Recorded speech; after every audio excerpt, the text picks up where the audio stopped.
교사를 위한 아동학대 대처 및 회복 지원, 신체적 체벌, 정서학대와 정서적인 방임에 대해서 우리가 알아야 할 것들.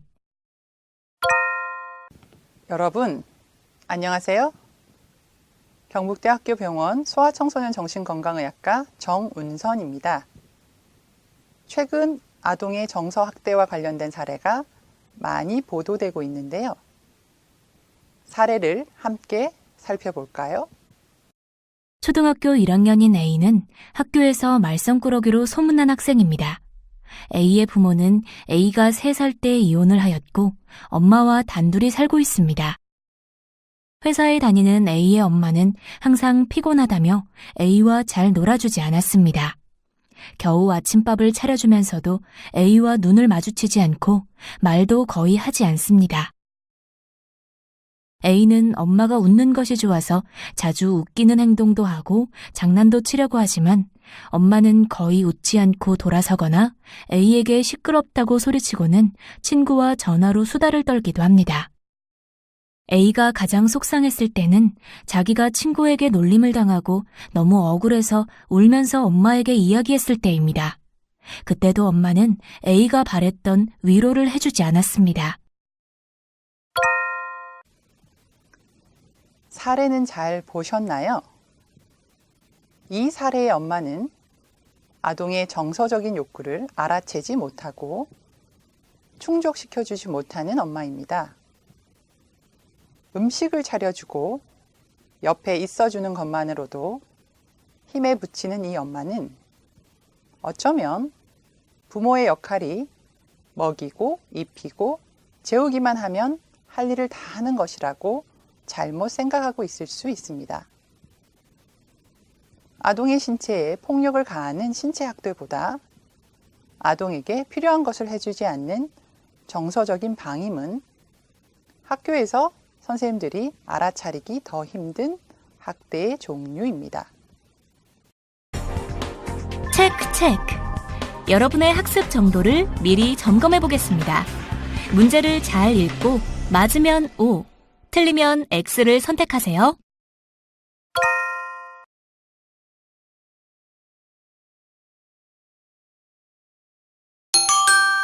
정답입니다.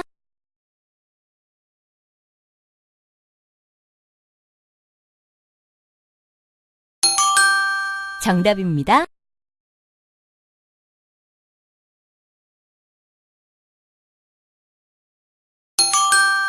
정답입니다. 이번 시간 학습을 통해 훈육과 신체적 체벌의 차이에 대해 설명할 수 있으며 정서학대에 해당하는 말이나 행동에 대해 설명할 수 있습니다. 또한 정서학대가 뇌 발달에 미치는 영향과 부정적인 아동기 경험 연구에 대해서도 설명할 수 있습니다. 1. 훈육과 신체적 체벌의 차이. 우리는 훈육과 신체적 체벌에 대해서 혼동하는 경우가 많은데요. 이는 두 가지 용어를 함께 쓰는 경우가 많기 때문이죠. 하지만 이 두 가지 용어의 의미는 매우 다른데요. 지금부터 그 차이를 알아보겠습니다. 훈육이란 아동에게 바람직한 행동과 바람직하지 않은 행동, 즉 다른 사람들이 받아들일 수 있는 행동과 받아들일 수 없는 행동의 차이를 가르치는 것입니다. 적절한 훈육이란 아동에게 어떤 행동을 하거나 하지 말아야 할지에 초점을 맞추고 긍정적인 부분에 중점을 두어야 합니다. 훈육의 목표는 아동이 공격적이고 아무렇게 나오는 행동들을 스스로 조절하고 목적이 있는 행동으로 바꾸도록 돕는 것입니다. 따라서 훈육이란 먼저 교육한 후 그 사항을 단호하게 지키도록 하고 이전에 배운 것에 대해서 다시 생각해 보도록 하는 것이며 이는 반복해서 이루어져야 합니다. 그럼 체벌은 무엇일까요? 체벌은 훈육의 한 방법으로 바람직하지 않은 행동을 하지 않도록 하는 것입니다. 체벌을 생각하면 신체적인 체벌만 떠올리기 쉬운데 엉덩이나 손바닥을 때리고 등을 치는 등 신체적인 체벌도 있지만 심리적인 체벌도 있습니다. 심리적 체벌에 대한 내용은 생소하실 수 있습니다. 예를 들어서 다른 사람과 격리시키거나 권리를 박탈하는 것 등이 심리적인 체벌에 속합니다. 아동은 자신의 행동을 책임지도록 자라나야 하고 스스로를 잘 조절하는 건강한 개인으로서의 역할을 하기 위해서는 내적으로 조절하는 법을 배워야 할 필요가 있습니다. 그렇다면 체벌은 효과적일까요? 이론상으로는 체벌이 잘못된 행동을 없앨 수 있습니다. 체벌을 하면 체벌을 하는 동안에는 일시적으로 그 행동을 하지 않도록 할 수 있습니다. 하지만 체벌만으로는 아동이 잘못된 행동을 장기적으로 하지 않는 효과를 얻을 수는 없습니다. 체벌이 효과를 발휘하기 위해서는 잘못된 행동을 하는지 체크하면서 동시에 바람직한 행동이 무엇인지 가르쳐 주어야 합니다.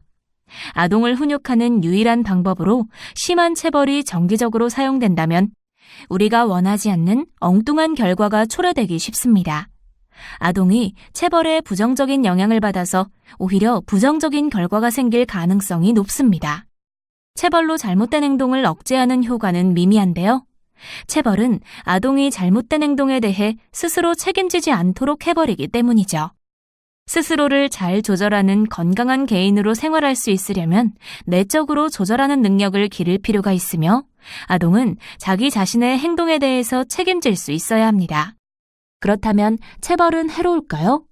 유일한 훈육 수단으로 심각한 체벌을 지속적으로 사용한다면 앞에서 말한 바와 같이 아주 심각한 결과가 초래될 수 있습니다. 아동은 체벌을 받으면서 폭력은 바람직한 것이라는 생각을 하게 됩니다.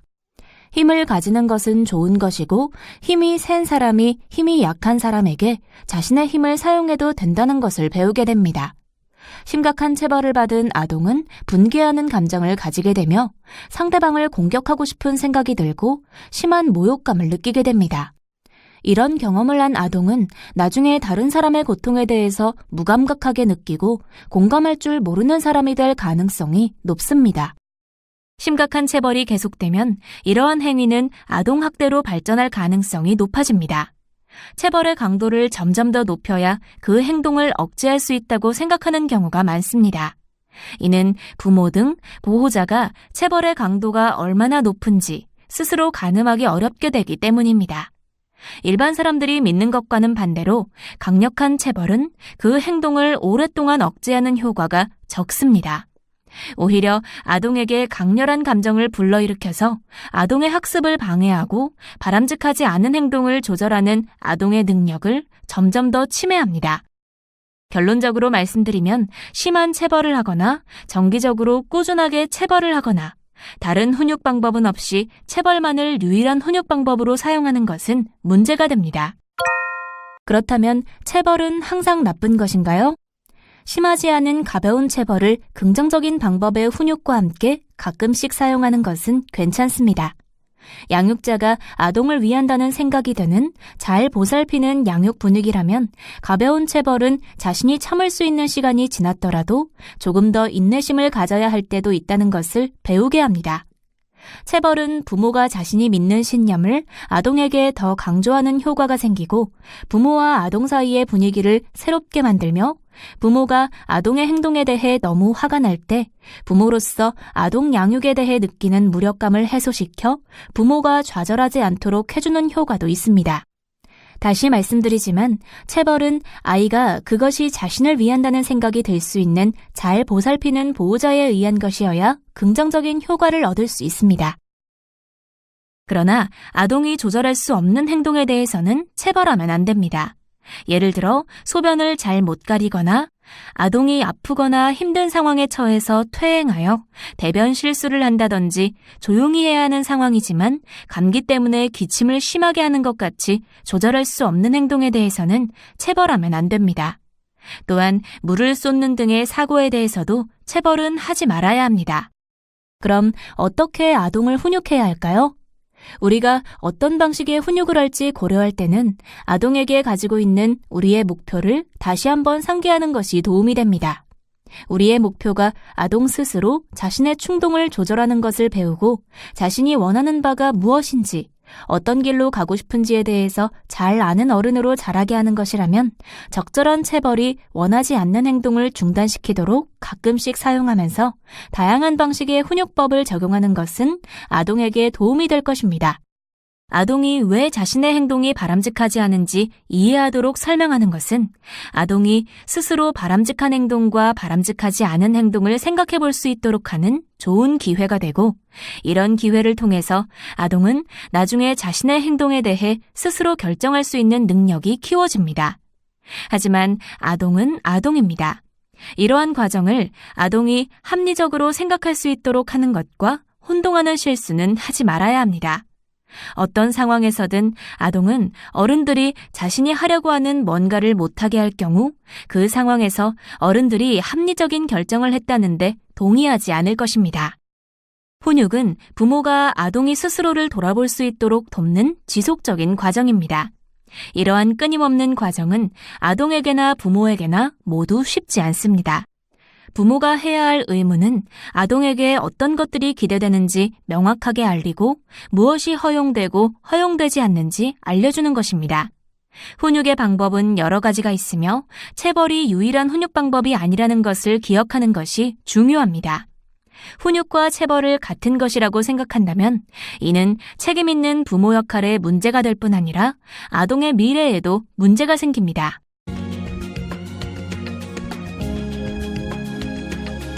2. 정서학대는 어떤 것을 말하나? 우리는 대부분 성학대나 신체학대에 대해서는 무엇인지 알고 있습니다. 방임에 대해서도 알고 있을 것입니다. 하지만 우리 사회는 아직 정서학대가 무엇인지에 대해서는 의견이 분분한 실정입니다.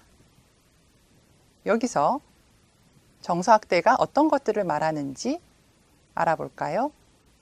정서학대는 아동을 억압하거나 언어적으로 공격하고 수치심을 유발하여 모욕을 주는 것을 말합니다.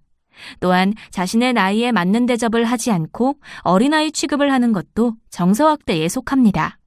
아동의 정체성이나 존엄성, 자아 존중감을 손상시키는 모든 행위를 말합니다. 우리나라의 중앙아동보호전문기관의 보고서에 따르면 학대의 종류 중에 중복학대가 48%로 가장 많은 것으로 나타났습니다. 중복학대를 제외하고 봤을 때는 정서학대가 43.1%, 신체학대가 38.2%입니다. 2004년 셰르 등의 연구에 따르면 동시에 일어나는 가장 많은 학대로 정서학대와 신체학대가 8.3%라고 되어 있습니다. 이러한 정서적인 학대는 남성보다는 여성에게 더 많이 일어났습니다. 이러한 정서학대의 경우 학교에서 선생님들이 아동에게 관심을 보이고 개입을 하면 아동이 자신에 대한 부정적인 인식에서 조금이라도 벗어나 긍정적인 인식을 가질 수 있도록 도울 여지가 있습니다.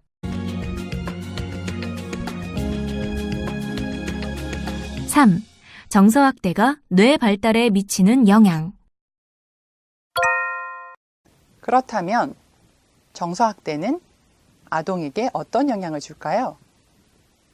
혹시 우리가 자라면서 정서학대에 해당하는 대우를 받았더라면 우리들에게는 어떤 영향을 미쳤을까요? 2014년 차일드 어뷰즈 앤 니글렉트에서 발표한 토마스 등의 연구 결과에 따르면 정서학대는 다른 아동기 외상의 종류에 비해서 더욱 강력한 우울 증상의 예측인자로 알려져 있습니다. 정서적으로 학대를 받은 아동은 자신의 정서를 잘 조절하지 못하게 되고 이러한 정서 조절 불능 상태가 이후 우울증에 잘 걸리게 하는 매개 요소가 되는 것으로 나타났습니다. 아동기에 이러한 대우를 받은 아동은 자존감이 낮아지고 낮은 자존감 때문에 추가적인 학대나 이용당하는 상황을 잘 벗어나지 못하여 또다시 피해자가 되는 경우가 높습니다. 한국에서 의대생을 대상으로 한 연구에서는 아동기 부모로부터 받은 지속적인 정서적인 학대는 일생 동안 자살 행동과 유의미하게 관련되는 것으로 나타났습니다. 다른 트라우마를 겪은 적이 있는지의 여부와 신체 건강 상태가 안 좋은 것, 경제적인 상태가 안 좋은 것, 심각한 스트레스 등과 같이 다른 부정적인 영향을 주는 여러 조건과 비교하여도 아동기 지속적인 정서적 학대가 자살에 대한 생각이나 자살 계획, 자살 시도와 가장 강력한 연관성을 가졌습니다. 지적인 능력이 우수하다고 평가되는 우리나라의 의대생이더라도 부모로부터 받은 정서적인 학대는 이러한 부정적인 영향을 미칩니다.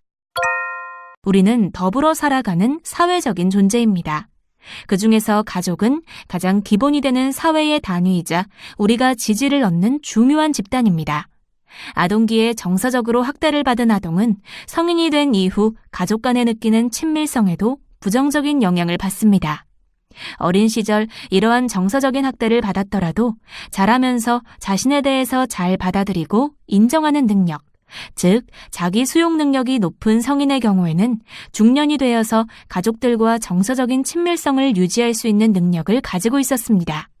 반면 아동기에 학대를 받은 성인 중에 외향성이 낮은 그룹은 가족과 정서적인 친밀도가 낮을 위험도가 높았습니다. 이 연구는 매우 중요한 의미를 가집니다. 아동에게 친밀하게 느끼는 성인이 한 명이라도 있는 경우 아동은 사회와 연결되어 있다고 느끼고 자살을 시도할 확률이 낮아진다고 되어 있습니다. 반면 아동이 가정에서 제대로 대접을 못 받고 자아 존중감을 가지지 못하는 상태라면 주변에서 아동을 인정해주고 장점을 발견해주고 지지해주는 성인이 가정 밖에 존재하여야 합니다. 아동이 학교에서 많은 시간을 보내며 학교에서 선생님들과 상호작용할 확률이 높으므로 선생님들께서 아동이 가지고 있는 장점을 알아보고 그것을 아동에게 직접 말로써 전달해주는 것은 이 아동이 자신에 대해 새롭게 인식하고 부모와는 다른 방식으로 자신을 바라볼 수 있는 계기가 됩니다. 특히 아동의 어린 시절 선생님은 매우 큰 존재이며 선생님의 말은 아동에게 큰 영향을 미치므로 선생님들께서는 아동의 성인이 된 이후의 삶에까지 긍정적인 영향을 줄 수 있는 아주 중요한 위치에 있다고 볼 수 있습니다. 다른 사람과의 긍정적인 상호작용은 아동의 발달에 꼭 필요한 요소입니다. 사람에게 받은 상처는 사람만이 치유를 도울 수 있습니다. 아동기의 정서적인 학대는 몸이 아프다고 느끼는 신체화 증상과도 관련되어 있습니다. 신경을 쓰면 배가 살살 아파오는 과민성 대장증후군을 가진 사람을 대상으로 연구를 해보니 어린 시절 학대를 받은 경우가 많은 것으로 나타났습니다. 성학대, 정서학대, 언어적인 학대와 과민성 대장증후군이 연관되어 있는 것입니다. 또한 정서학대와 방임을 겪은 사람은 살면서 병원을 찾는 횟수가 높아지는데 신체학대나 성학대, 평생 동안 겪은 트라우마 점수보다도 정서학대와 방임이 병원을 찾는 횟수가 많을 것을 예측하는 주요 인자로 밝혀졌습니다. 다음은 아동기에 다른 학대 없이 부모의 언어적 학대만을 경험한 젊은 성인의 뇌 영상 사진으로 신체적 학대가 아닌 정서적 학대만으로도 뇌에 평생 상처를 남긴다는 것을 확인할 수 있습니다. 빨간색으로 표시된 세 부위에서 정상군과 언어적 학대를 받은 군 사이에서 실제로 뇌신경섬유의 연결성 차이와 중초신경계 손상을 보입니다.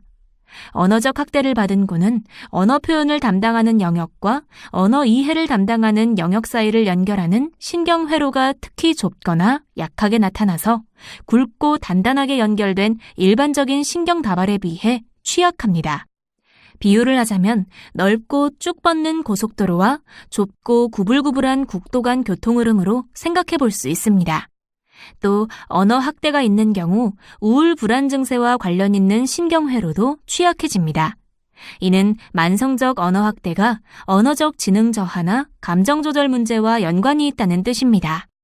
2009년 최지욱 교수의 연구에서는 가정폭력을 목격하는 것만으로도 시각정보와 관련한 기억력 신경회로에 영향을 주는 것으로 나타나서 언어적 학대는 언어 기능에, 시각적 학대는 시각 기능에 고스란히 영향을 미친다는 점을 뇌 영상 연구에서도 알 수 있었습니다.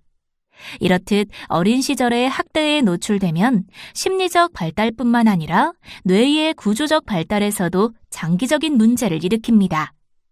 즉, 부모의 양육 행동이 자녀의 인생에 결정적인 영향을 미칠 수도 있습니다.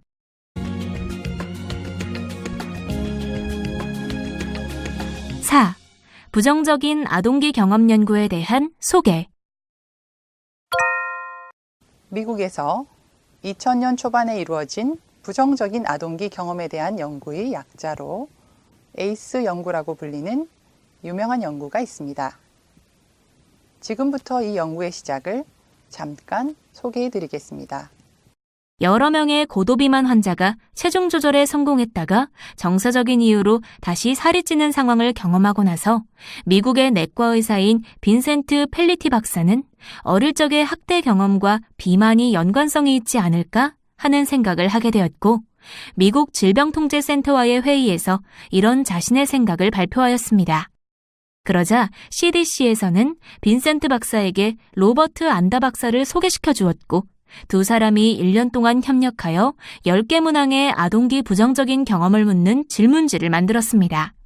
그 질문지를 카이저 퍼머넌트가 운영하는 병원에 다니는 환자들에게 배포하였고, 동의를 한 환자들의 설문 결과와 그 환자들의 의료 기록을 함께 조사하여 연구하였습니다. 비교적 부유한 사람들이 다닐 수 있는 병원이었기에 13,000명씩 2번에 걸쳐 조사를 하여 결과적으로 평균 나이 57세에 17,337명의 성인을 대상으로 어린 시절에 있었던 부정적인 경험과 그 사람이 병원에서 진료받은 기록, 즉 신체적인 건강을 서로 연결시켜서 조사하게 되었습니다. 아동기 부정적 경험은 쥐가 살고 있는 쥐구멍에 매일 밤 고양이가 나타나서 못살게 구는 것과 같은 상황이므로 아동의 몸은 이러한 교감신경계가 늘 활성화되어 있고 그 결과 심장은 늘 더 빨리 뛰게 됩니다. 그래서 평생 동안 심장에 무리가 가게 되어 심장질환이 더 많이 생기게 되는 것입니다. 그래서 선생님들께서 아동에게 정서학대와 방임과 부정적인 아동기의 경험이 미치는 영향에 대해서 아시고 할 수 있는 범위 내에서 조기에 발견하고 중단하도록 하는 것은 아동의 이후 신체적인 건강에도 중요한 일입니다. 본 차시의 적용하기 시간입니다. 관련 내용을 확인해 보겠습니다. 정서학대에 대해서 좀 더 살펴볼까요? 예를 들어서 설명해 보겠습니다. 때리지 않지만 때릴 것이라고 위협하는 것, 아동을 버리지 않을 것이지만 버릴 것이라고 위협하는 것, 고의로 겁을 주는 것, 음식을 주지 않거나 보살핌을 받지 못할 것이라고 공포감을 심어주는 것 등을 말합니다.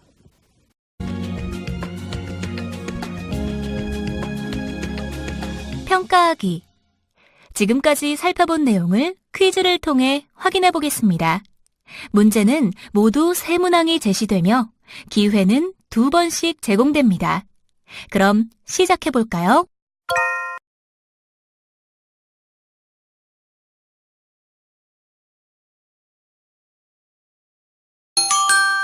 정답입니다.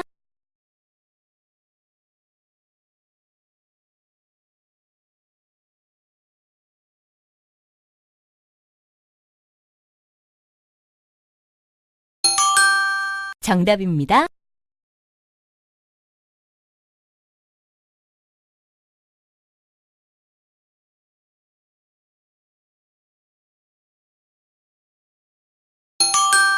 정답입니다.